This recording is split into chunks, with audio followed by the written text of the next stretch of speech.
Hey, good morning, everyone. I just want to do a relatively quick lesson on the conservation of money and just how money flows and stuff. And so we can see, there's been a little bit of volatility, quite a bit of volatility in the markets lately, in particular in the last couple of days.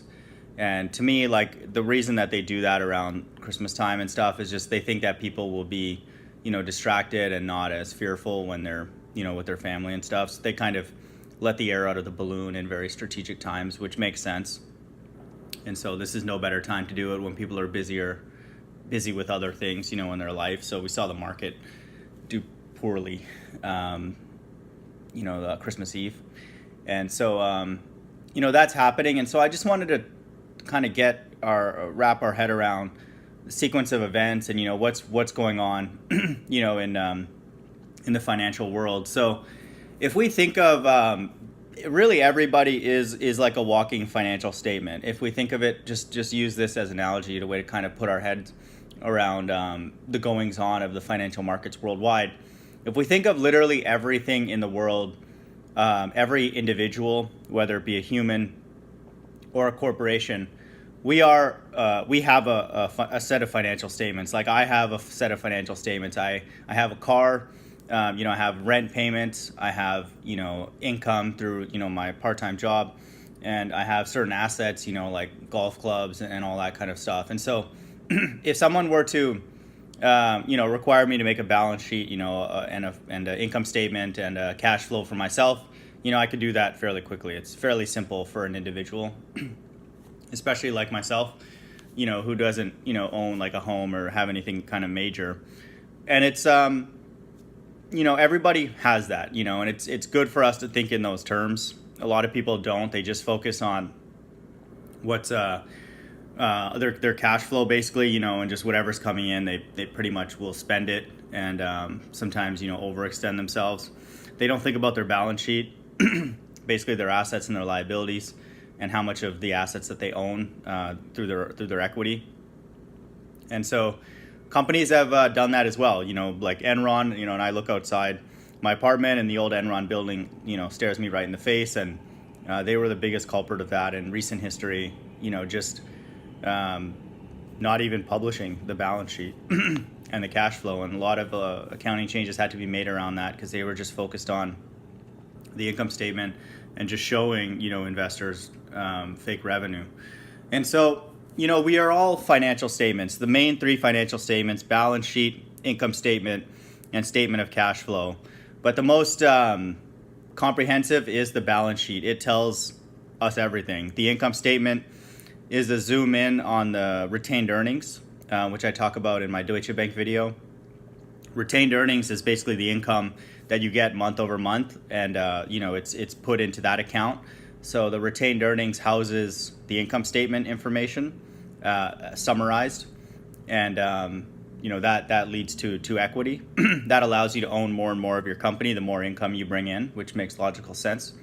And the statement of cash flow is just zooming in on the cash balance on the balance sheet. So the balance sheet is sort of the the diagnostic, the all-encompassing statement that gives full information at a point in time of a person's or corporation's financial position.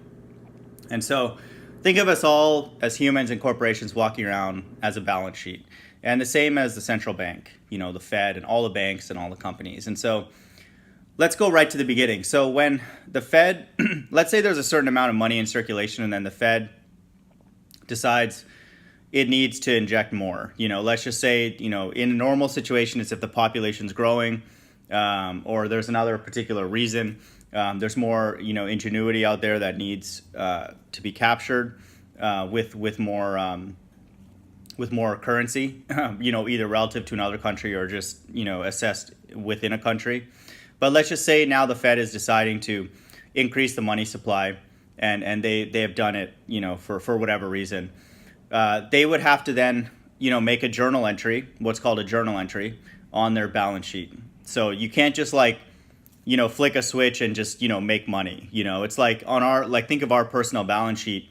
We can't go up to a house, walk up to the house and be like, oh, I'm going to take that house and that's now my asset. that's not the way it works unless you're stealing it. But even with stealing and theft, someone else is taking that loss. So that is going to show up in someone else's income statement as a loss and then flow into their retained earnings as a reduction in equity. If something like that were to happen and not be able to be caught, there's always a balance is what I'm saying. And that's the important term. That's why it's called a balance sheet, because there's always a balance. And so for one transaction everywhere worldwide, in the business world, there is a corresponding journal entry that must balance, or else no accounting system would accept a journal entry that is not balanced. It would screw up everything. It would cause eventually it would cause the entire world.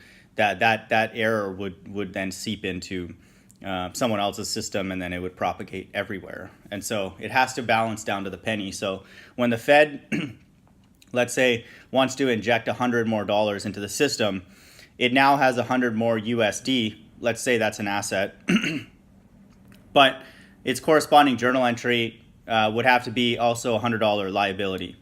And so it would debit cash for $100 and then credit its liabilities for $100.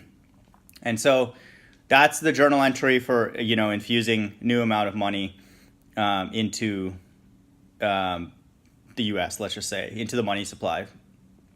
And so that's the balance sheet. And so the thing now is that's all well and good. The Fed has not, increased its equity, or done anything quote unquote productive. It's just, put $100 into the system that, it is now, liable for. And so who that debt, is to is something that, we can go into. But for now, just know that is the journal entry that would have to happen. And so that's in many ways why our dollar is called, a debt note, because when $100 is created, a new $100, it is essentially $100 worth of debt. And so the Fed, let's just say that's the Fed, new balance sheet. It's added $100 to assets and added $100 to a liability. In some ways, you can think of it as it kind of owes the American people that $100. It owes us to infuse that money, into the system, and presumably it will serve its function, like increase the money velocity, get into the right people's hands, spur investment, and all that kind of stuff. And so in a way that their debt is actually to us, because we are the ones who back that currency, because there's no other reason to have currency in circulation unless you have people using it. And so that's the first step, that's their balance sheet.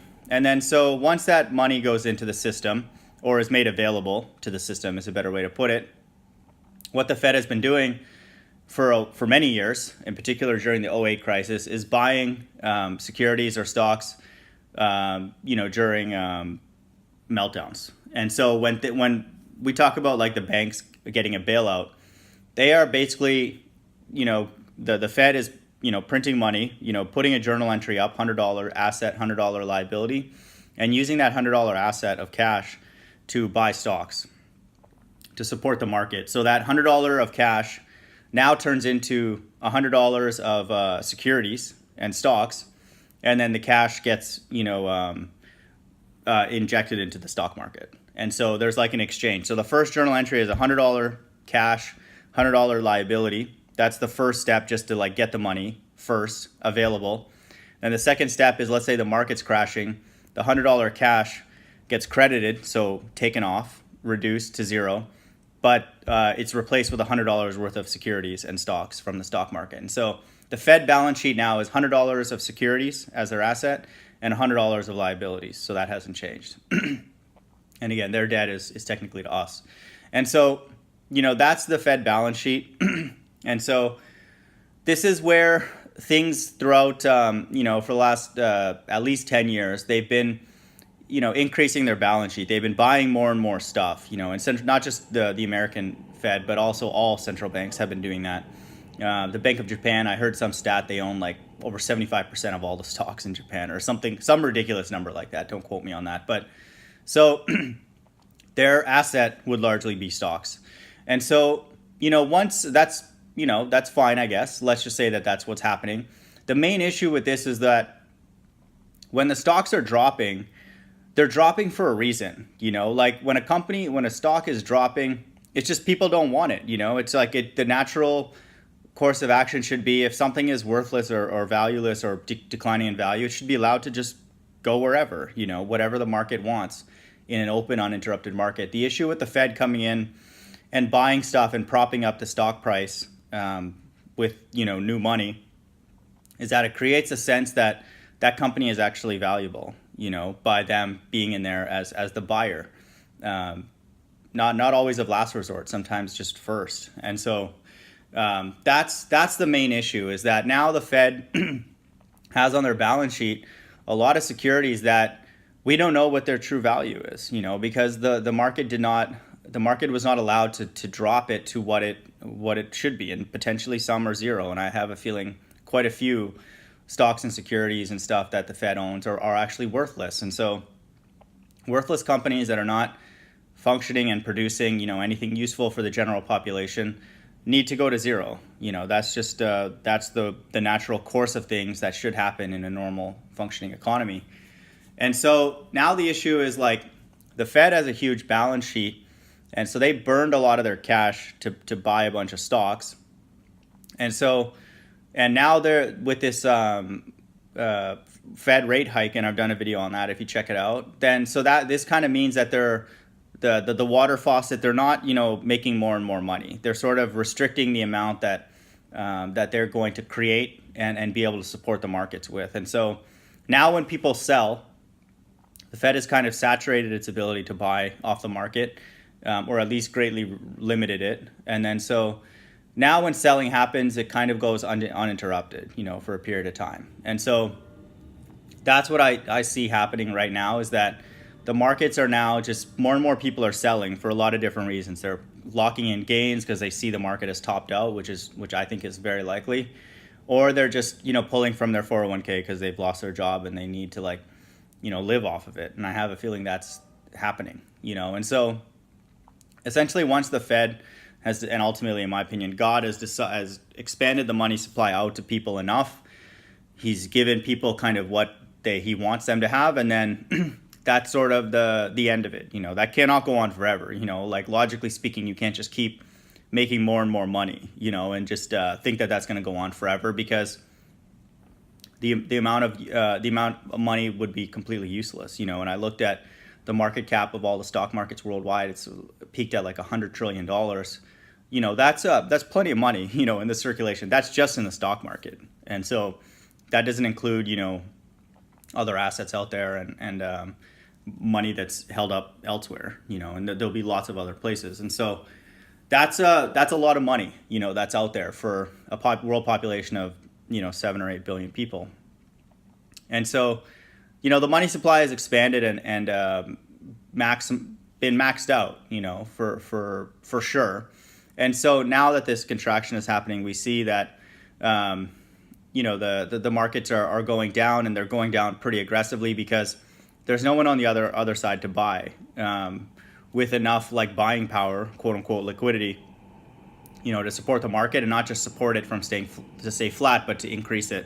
That's not happening, So that's what I see happening right now in the markets. And today the Dow is kind of flat, but you can just sense that it's sort of struggling. It's like it just literally right now went slightly negative, but it's like it's teetering. We're not having a very strong drive up, 500 points or whatever. And so, in my opinion, the stock market is going to be the source of inflation, because if we think of the law of conservation of money, and so we have conservation of mass, conservation of energy, and stuff. Things can't be destroyed; they just get transferred, and all that in chemistry and physics and all that stuff, and in biology. But in money, it's the same thing. Money cannot be destroyed. Once it's created, it's in there. And so even if the physical paper is ripped up or burned or lost, that's a loss for someone, because that money was on somebody's balance sheet. Let's just say I have $1 in my wallet and I lose it. That used to be $1 on my balance sheet as an asset.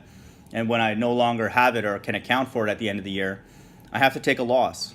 So that goes on my income statement as a $1 expense, which reduces my retained earnings, my equity, my net worth by $1. So it's conservation of money. And so if the market is dropping, and it has been, like I said, recently in the last couple of days, that money has to go somewhere, and that, or credit for to use a better term, that credit has to go somewhere. Someone's selling and then taking that money and doing something with it. And so this is the kind of this is really what's happening. And it's like if the markets worldwide have gone down, let's say 20-30% in the last year, let's just say maybe even in the last few months, that's potentially like 20 or 30 trillion dollars that is like out there in people's accounts somewhere, and in my opinion in fewer and fewer people's hands. And so this is going to lead to instability because that money that's going down from people, a lot of the people that are losing money, they don't really know it. It's like in their retirement accounts and all that, and they don't really pay attention to it right now, until something happens that they need to. But once they start maybe having to draw from it, if they lose their job or whatever, and they realize that there's not that much there, that's gonna become a major issue because they won't be able to live off of it for very long, or they might not even have any at all. And so that's going to really, restrict the money supply, the money velocity, the amount of money that's moving in the system, and then that will lead to instability because people will get desperate. And so the only way to correct that is unless you literally just print more money and give it to people out like as a handout, like a universal basic income. You'd have to then drop the rates and not just drop them, you'd have to drop them to negative, because that will force people who have all that money locked up in their bank accounts, because it's in fewer and fewer people's hands, the large amounts, to push it out, because they will then be penalized for keeping money in their bank. They will literally have, let's say $100 one month, and if they just don't spend anything until the next month, they'll go to their bank account and they'll see 95. So they will be like, dude, I just lost $5 for nothing.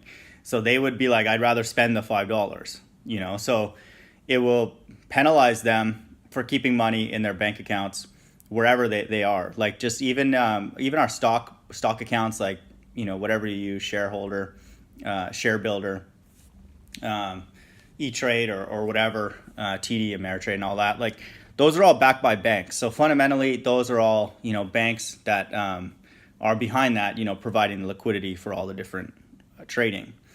And so they're basically market makers. And so they win during, most times because they have a lot of information about, all the trades that are being placed. But when there's mass selling, really, they can't do anything. It's like they're just people who are selling, and then especially when it's done, in a broad sense, it's very difficult, for the banks to win, during that time. And so that's what I feel like is going to start happening soon, is that there's just going to be way more selling than can be supported by buying, because banks have their hands tied too. They have like a fixed amount of, cash there. So it's not like they have infinite money, just like a central bank. So the central bank's hands are tied now, based on what I said.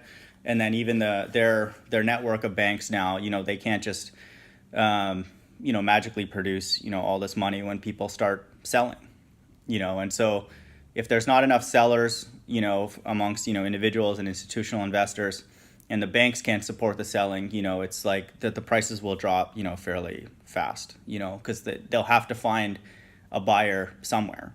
And so it might have to drop to a very, very low rate. And, that's kind of what I think will happen and will trigger, this inflation, because there'll be a massive amount of money, credit released from the stock market quickly. And then, once that happens, there will be not enough, money, in circulation. And then so all the Fed can do is then go to negative interest rates to penalize people for holding that money, because there will be instability. If there's not enough money in circulation, enough velocity to sort of fuel the market, there will be not enough transactions and businesses can't survive. So that's where I think the likelihood of, we cannot literally have, 8% interest rates or 10%, anymore with this system, because the system would just implode on itself automatically. Then the markets would just crash, because we know then at that point for sure there's no more going up, like the 27,000 peak of the Dow. There's no more of that. If interest rates are 8%, 10%, which is what a healthy economy would have, and we're at like whatever 2 or 3, it goes to 8. Everybody then knows that the markets aren't going up anymore. That's the max for now at least, and so they'll get out. It's like, why would you stay in a market that's like going to stay flat at best? That doesn't make sense. That's not safe. You would rather get into cash, get into anything else, that will actually produce some kind of return.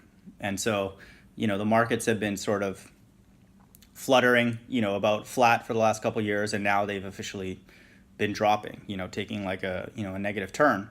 And so, any person with common sense would pull it out. But even if you didn't have common sense, if you just need it because the economy's struggling, you would have to start withdrawing money, and then that will create, again, more sellers than buyers.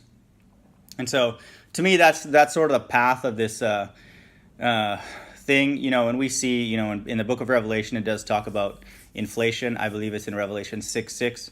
It prophesies that this will happen as one of the components, precursors in the end times. And so, we see that, excessive money printing cannot, just happen, and just with no ramifications. And so, to me, I think that, again, this thing, I think, will happen fairly quickly, just because when you have your main buyer out of the market, like the Fed, then it's kind of left up. Then it's sort of like now we start to see the health of what the Fed created, the monster that it created, like who has all the money and in what proportion, and that'll sort of play out, and it's not us for sure, with the 100 trillion market cap. That's not owned by us.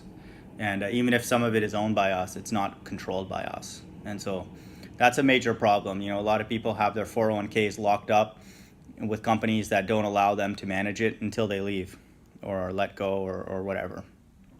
And so the system is very much rigged and controlled to allow us, the everyday person, to absorb all the losses.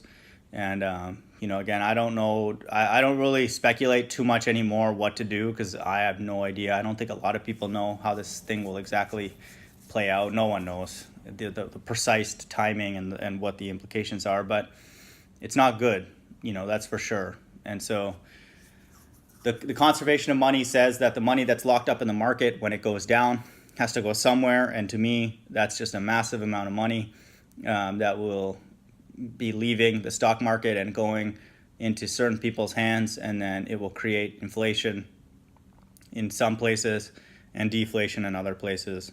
And that's just going to be completely chaotic, in my opinion. And I have a feeling if it doesn't happen in 2019, I think we'll see the effects visibly in 2020. Okay, hope everyone's doing well. Bye.